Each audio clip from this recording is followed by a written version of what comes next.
How long have you had a cat? Also, are you a big fan of animals? It's funny, I wasn't sure I was a big fan of animals, mostly because I was raised in a household that had a lot of dogs. We got a dog when I was very young, and then the dog lived a full life and passed away. And after the dog was gone, I really didn't want another dog. I didn't care for one. But my brother and sister really wanted dogs, so they kept getting dogs, and I didn't care for the dogs. And then Isabel brought her two little kitties into my life, and I fell in love with the kitties. And I realized that I was a cat person. Who knew? I was surrounded by dog people, and now I had a cat, and was quite happy with a cat. So I've had these kitties in my life now for 9 years. These cats have been in my life, and I love them to death. I think cats are wonderful. Cats clean themselves, which are nice. Let's see if I can tear through these.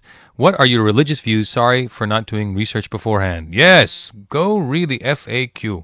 I am attracted to the teachings of the Buddha. I really think Buddhism has really cool stuff in it. I also think Taoism has cool stuff in it.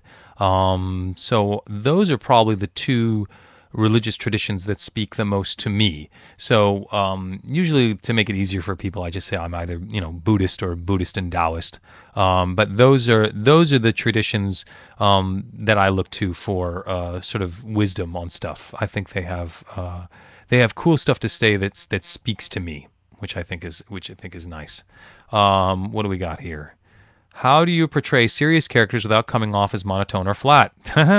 That's the big challenge. The way to do that is to really be acting well, frankly, to be playing pretend, and to always be talking to someone, not at them, and to always be wanting something from your scene partner. It's a challenge. I had to learn how to do it because it's really hard to do without coming off just completely monotone. But that's where you sort of have to be acting overtime to make that work. Oh my God, it's all jumping around. If we were to meet you at a con, what would be the best dessert to bring you? You don't have to bring me food at a con. And usually I can't accept food at a con. If you can imagine, if a stranger came up to you and handed you food, would you eat it?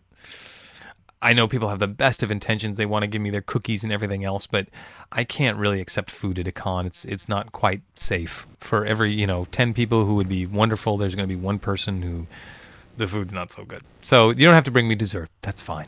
Hi. Ooh, got a call. Hi, Let's take the call. I had another question. Alexa, I think we had Alexa before. I know a lot of yes. the anime companies, Alexa, what is your question? Aren't really doing that many dubs anymore. Like, Bandai released Kanagi sub only. And the same with Hayate the Combat Butler. So what would you say fans should do to get the companies to make more dubs so we can hear your voice and all the other voice actors' voices more like we used to?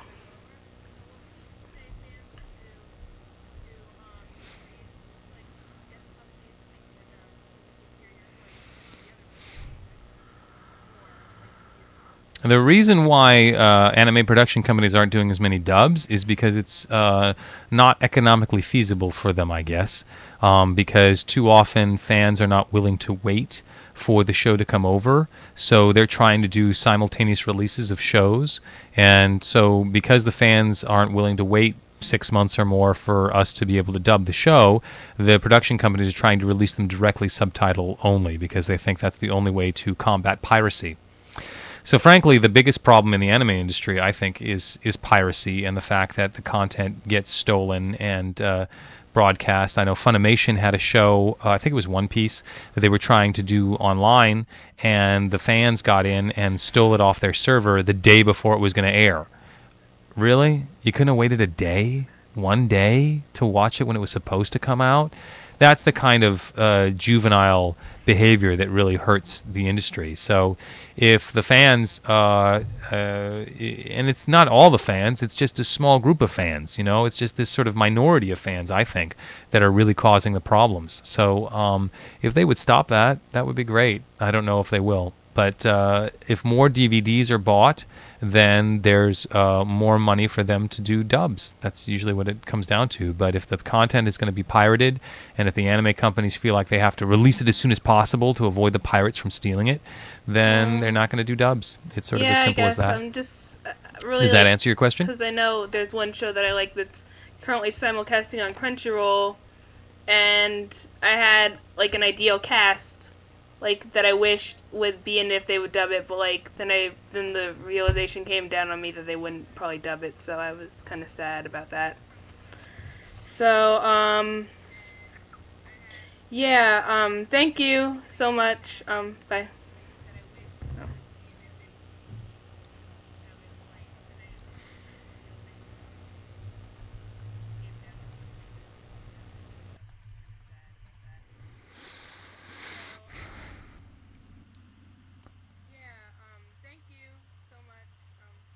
You're welcome. Sorry about that. Take care. I would love to work on more anime shows too. How many do I have left here? All right, let's see if I can get through these. Because I do want to get through these, and then we'll get to the story. If you could drive any vehicle, real or fake, what would it be and why? I would love to drive a Caterham. Look up Caterhams. They are really cool cars. I would love to drive a Caterham. That would be awesome. And I certainly hope to in the future. I hope to have my own Caterham. They're really cool cars. Caterham. Caterham. Tasty. Love them.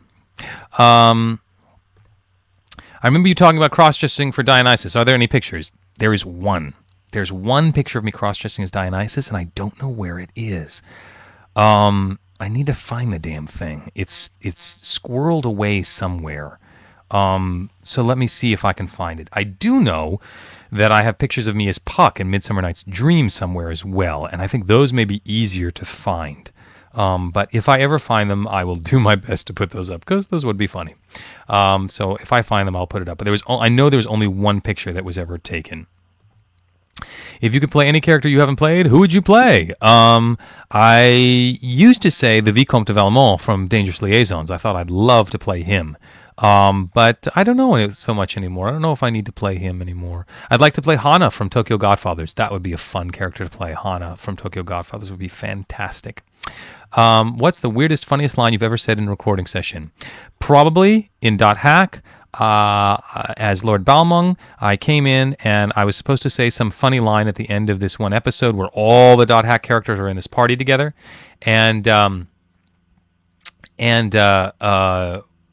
was awkward. It was a really weird line. It was something about how cool the party was, except it was sort of dumb. And I said, "What are you trying to do with this line?" They said, "Well, Balmung needs to sound sort of dorky here, like he's not really terribly cool, but he's trying to be cool." And I said, "I've got an idea.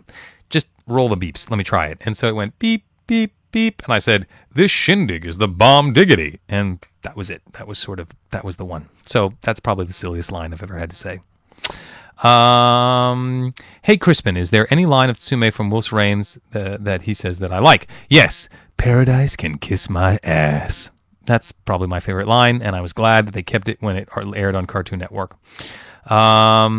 How was it being Zeta in Makai Kingdom? It was fantastic. It was wonderful. It's always wonderful playing characters. Makai Kingdom is fun. It's cute. It's a great show. I love it. They gave us a lot of freedom to talk about stuff, to adapt the script however we wanted, which was nice. They were like, just make it funny, make it work. And I think that served the show very well, served the game very well. Sorry, it was not. Would you consider your mythology seminar on Vokle?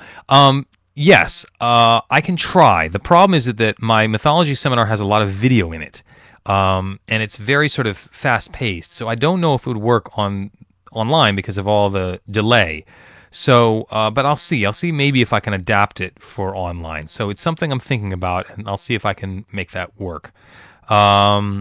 How did it feel working amongst big stars for Howl's Moving Castle? Fantastic, although we did not work in the same room together. We all recorded separately, so I didn't get to work in the same room with them.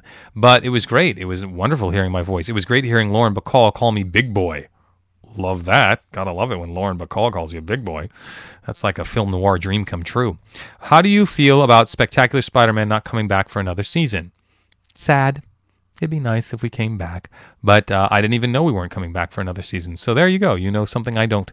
But yeah, it'd be a shame because I thought the show was good, and it's always fun to come back and do more.